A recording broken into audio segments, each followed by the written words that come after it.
All right, welcome back in. McElroy and Kublik in the morning. Ben Garrett was kind enough to delay his visit because of some of the calls that we were getting on our Ty Simpson conversation. I wanted to give us a chance to finish that and get everybody's opinions in that was calling in to share that. Don't get caught in the cold. Schedule your system checkup now for a Trane Comfort Specialist. Trane has been recognized 11 consecutive years as America's most trusted HVAC brand and our exclusive home comfort partner here at Jocks. Visit Trane.com to find a comfort specialist near you. Ben Garrett joining us now on the Higginbotham Hotline to discuss Ole Miss. While we were waiting for you to join us, I'm just seeing that news of a new offensive coordinator potentially is happening there. John David Baker, is he going to be the new OC for Pete Golding? First off, hey, buddy, how are you? Doing great. Good? Yep. It's been an insane couple of weeks. And, yes, John David Baker is ticketed to be Ole Miss's next offensive coordinator. I think Charlie Weis coming back into the building. I talked to a lot of people there in that building, and one of the main things they said, if we can get Charlie Weis back into the building, he ain't going nowhere. But I think it's pretty obvious that Charlie, was so down the road with LSU, and he was put in a really tough spot, as were those other coaches that got on the plane with Lane on that Sunday. And it turned out that Ole Miss had to go in a different direction, and John David Baker, from a seamless, as far as schematics and a fit, it's a pretty seamless fit, man. I mean, he was a passing game coordinator and tight ends coach under Lane. Took a very similar system, his own variation of it, to East Carolina. And look, guys, East Carolina is not like some powerhouse or anything, and they were top 25 in most every single statistical category offensively, 14th in total offense. They run a similar style and tempo as well. So it really fits what Pete Golding's really looking for as he's been stabilizing this deal here for about a week and a half now. It's like you're not trying to just do Dollar General brand versions of a Lane Kiffin system. No, you just want to keep it as uniform as you can because the formula Ole Miss had, and a big part of that was Lane Kiffin, yes, but also Pete Golding and all these position coaches. That you want to kind of keep that uniform and keep this thing rolling. And it's a big addition for him. I mean, they considered Charlie. Obviously, they talked to Seth Doge over at Arizona. But ultimately, John David Baker was the right fit, and he's coming back to Ole Miss, and it's a big, big get for him. And Kelvin Bolden's coming back to the recruiting office. That's a big get. I think Austin Thomas is about to be the general manager again, replacing Billy Glasscock, who followed Kiffin to LSU. So in the midst of what should just be a conversation about a tremendous season, Pete Golding's got to recruit.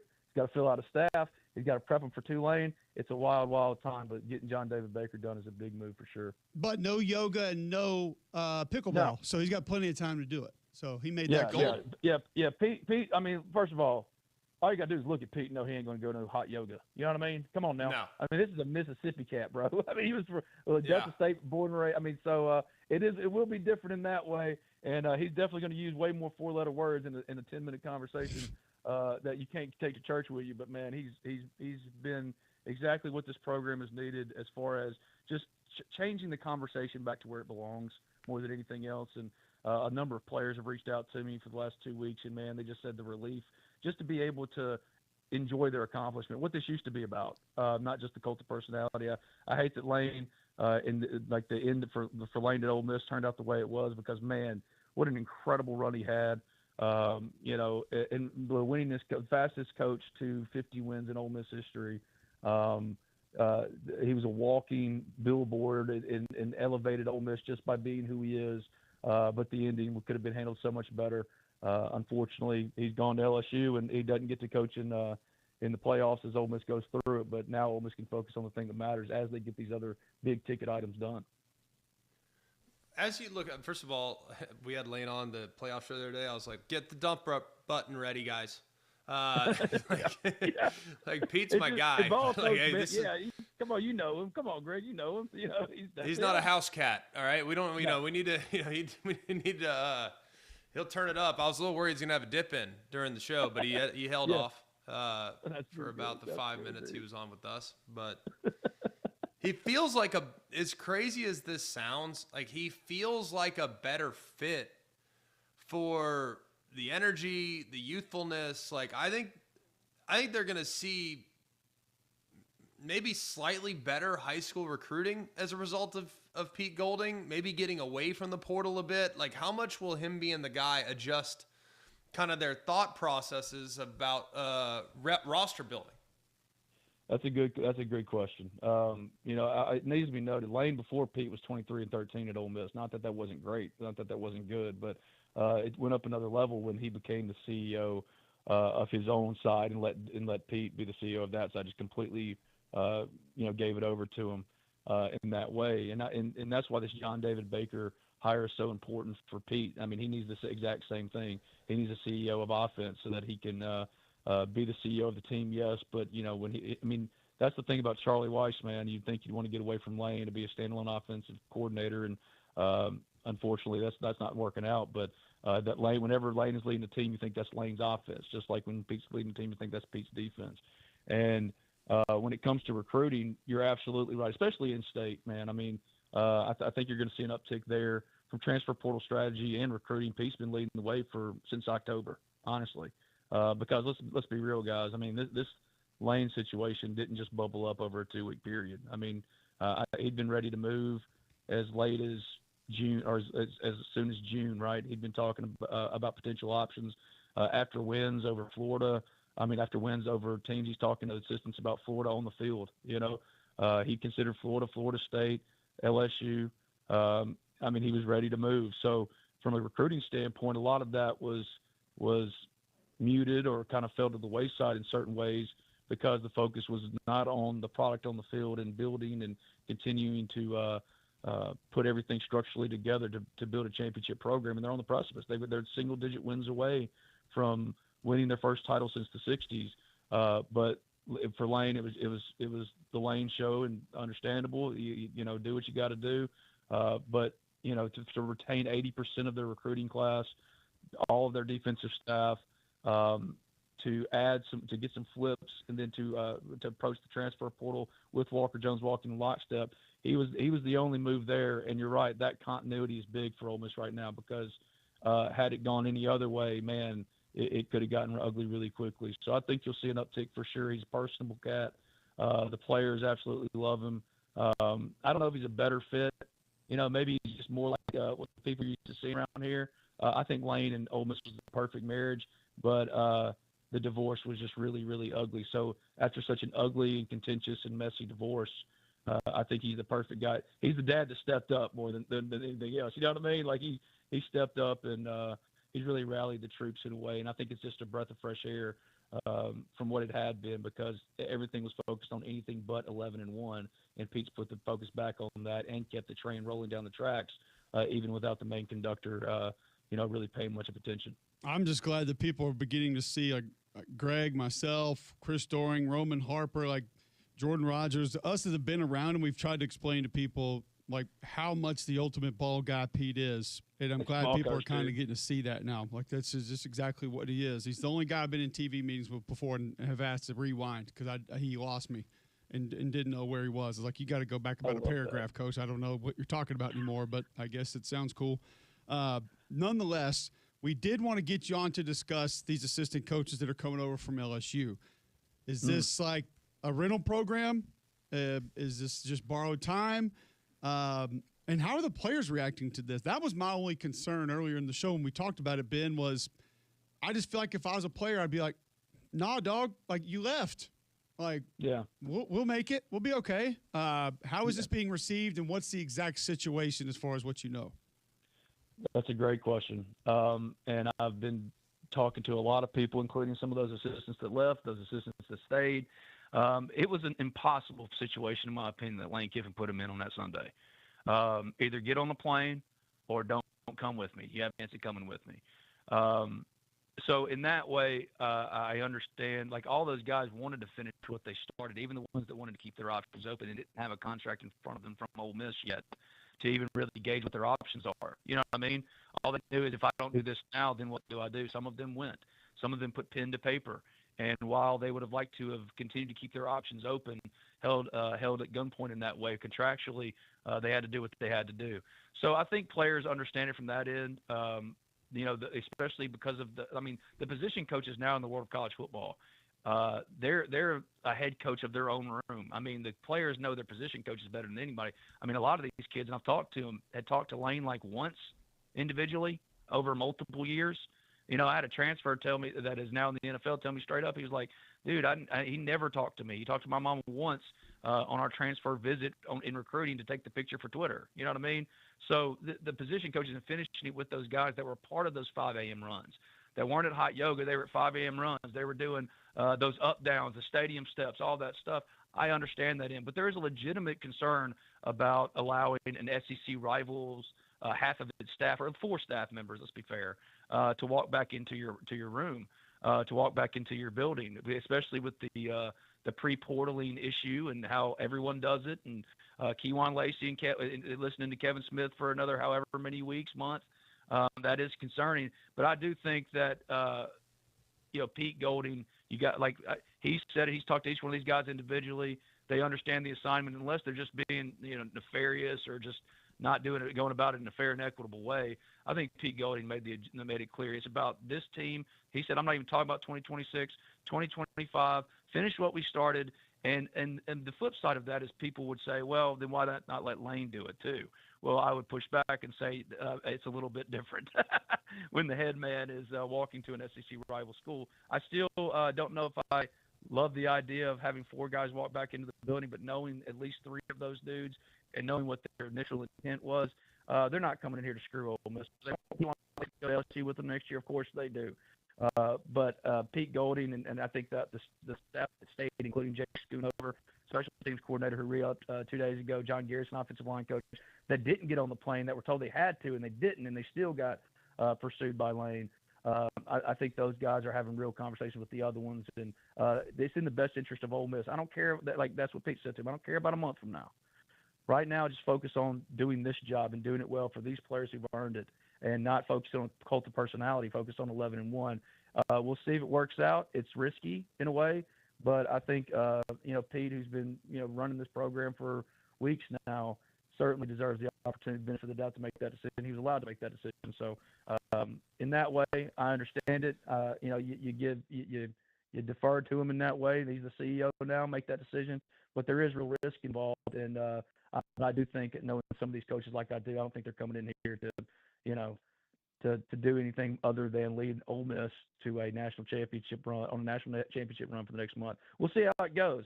I know a lot of Ole Miss people aren't feeling particularly great about it either, but I do know that those guys put in the work with their particular position groups, and I don't think Joe Cox necessarily would have just put pen to paper with LSU.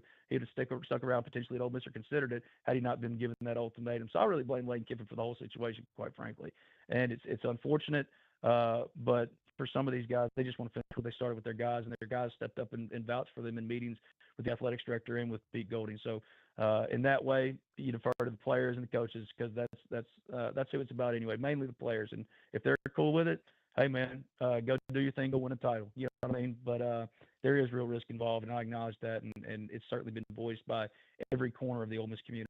Absolutely. Ben, great stuff, man. Appreciate the time today. Always enjoy when you hop on with us, and we'll do it again soon. My favorite show to do, Cole, Greg, you're awesome. Keep doing your thing, and we'll talk again. Yeah, man. Thank you very much. Ben Garrett joining us on the Higginbotham Hotline, talking. This Ole Miss situation was just a little bit weird. You got some guys that left. They were at another school. Now they're going to come back. Quickly on that, I will add this. Matt Moscona tweeted out about an hour ago, LSU assistants going back to work at Ole Miss through the college football playoff. An LSU official confirmed to me that all 4 have signed a binding MOU with non-compete clause. There's no concern on LSU's end of any of the coaches remaining with the Rebels. All will return to LSU and Ole Miss's college football playoff run ends. Quote, it was the right thing to do, the official said of the decision, to allow the assistants to finish the season at Ole Miss, also confirming they would have allowed Lane Kiffin to coach Ole Miss in the college football playoff had AD Keith Carter allowed him to do also. Okay.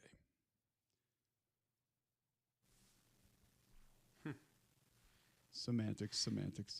You didn't expect that jab at the end? I probably should have, based on the way this whole thing's gone, but, whatever. I struggle to see how some people can't see that entire thing, but, this, like a couple of other things, specifically Notre Dame skipping a bowl game and why some teams did not make the playoffs, feels very cut and dry in today's college football world.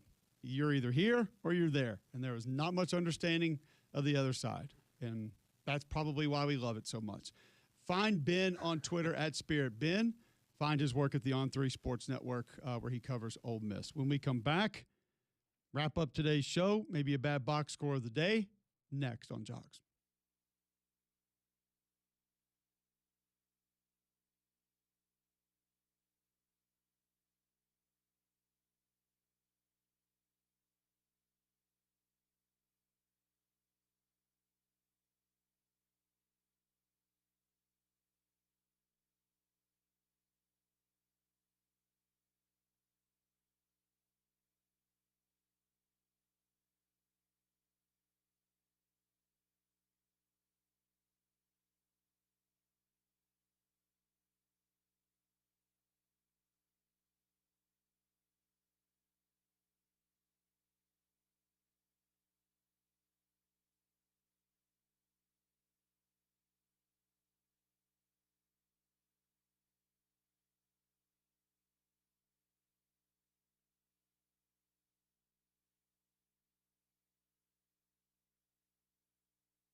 All right, welcome back in. McElroy and Kublik in the morning. Appreciate you guys hanging out with us. It's been a fun show today. These days we get Greg mad. I feel like that's a win. That's a good show. We were able to pull that off today. Gusty Gouls and the Gusty Gouls Group want to help you pull off getting into a new home or selling your current home, brokered by eXp Realty. A lot of different ways that they're going to be able to do it, like going to GustyGoulsGroup.com. Button at the top right-hand corner of your page, smash that, very little information. They're going to let you know what they think they can get for your house. Or just Google Gusty Gouls Group. See over 855-star Google reviews. Most agents going to start marketing after you listen to them. Not Gusty. He's served more than 3,000 home buyers and sellers in the greater Birmingham area since 2012, recognized both nationally and locally as Greater Birmingham, Alabama's #1 team in homes sold. So do this. Call 205-542-1996 or go to GustyGoulsGroup.com today. Damian, quickly, where were you on the Ty Simpson discussion we were having earlier?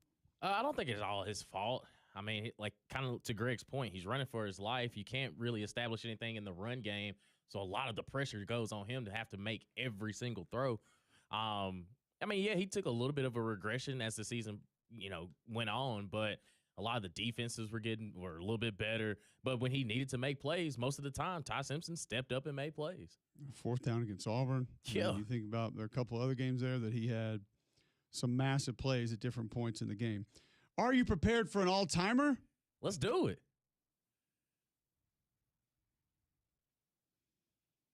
Go to women's junior college basketball. Mm-hmm. The Pensacola State College. They're the Pirates. How did you know that? P. It's an alliteration, man. That it is. Yeah. Yes. They took on the Enterprise State College. Eagles. No. Eskimos. We'll go alliteration. I believe they are the Boll Weevils. Oh. I cannot find anything that Eskimo actually was better. says that, but the way that the mascot looks, yeah, they're the Boll Weevils. The Boll I Weevils, got it. okay. Yeah. Should have stayed underground. Uh-oh. How bad was it?